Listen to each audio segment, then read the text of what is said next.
Hey everybody, how's it going? It's a Daily Shooter, and believe it or not, I actually have good news coming out of the state of California.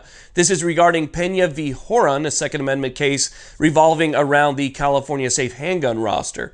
Now, if you know about the Safe Handgun Roster, you'd be happy to know that anything is moving forward on this, because essentially what the California Safe Handgun Roster is a backdoor gun ban. It limits the type of handguns that Californians are allowed to purchase and are allowed to acquire, guns that would essentially be generally available for the rest of the country. So we got a case here. We're going to talk about what happened and what movement we have on it. While it's not huge news, any news on this front is definitely good news. So let's talk about what's going on.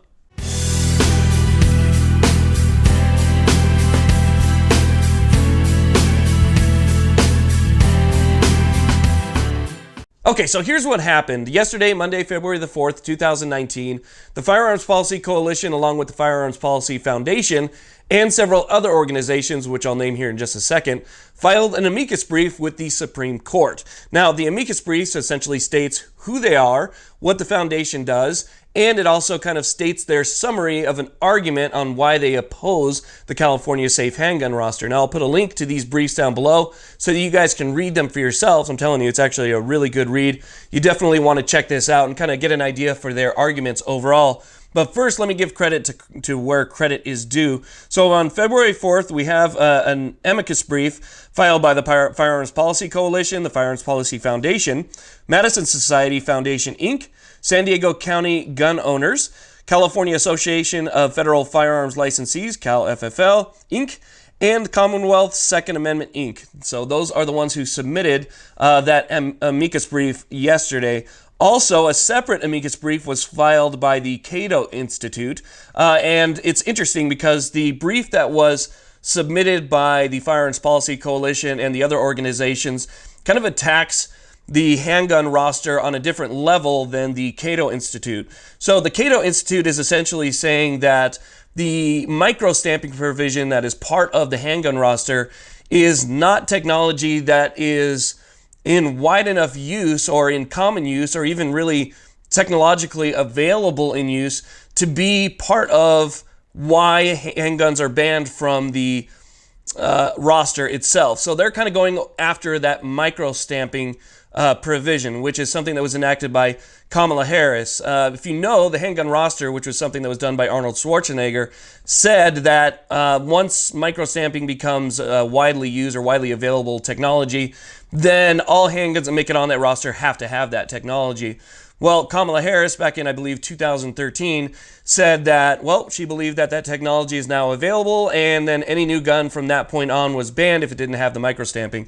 And so the Cato Institute is kind of taking it on at that angle in their brief, whereas Firearms Policy Coalition, the San Diego County Gun Owners, and so forth are sort of taking the position that the guns that are on there, while the California Department of Justice Bureau of Firearms says that there are, hundreds of different models available to Californians and therefore it doesn't impede our Second Amendment rights. The Firearms Policy Coalition states research that shows that a majority of the guns that are in there actually are duplicates of the same gun, just different colors, maybe a different barrel length, but essentially the same gun. So let's say like a Glock 19 or a Glock 19 in OD green, or a Glock 17 or a Glock 17 in a different caliber. So essentially the exact same gun with very minor aesthetic differences, essentially making it not a different gun. And so they're going after it in the fact that we're banned from having what's known as commonly used firearms in just about every other state in the country.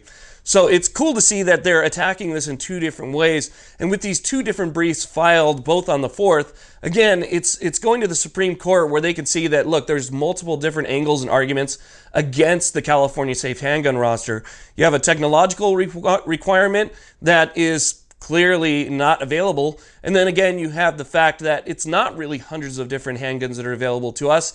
It's just a few different types of handguns to us that are available to us in California, but in different, setups, I guess you could say.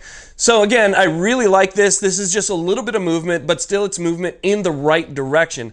So when people say, hey, why do you support these people? Make sure that you understand why we support the Firearms Policy Coalition and the Firearms Policy Foundation. And again, you can read more about these foundations and these places and exactly what they do in these Amicus briefs. So definitely check out the links below if you want to read it. But this is where our money should be going.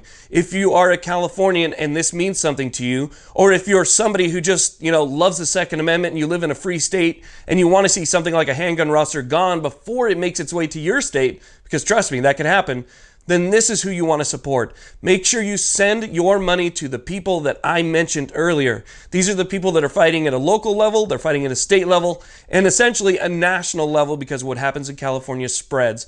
So I wanted to give you guys that update. Thank you all very much for watching. Again, check the links in the description box. Please like, subscribe to this channel if you want to see more information on this coming up. You guys have a great day.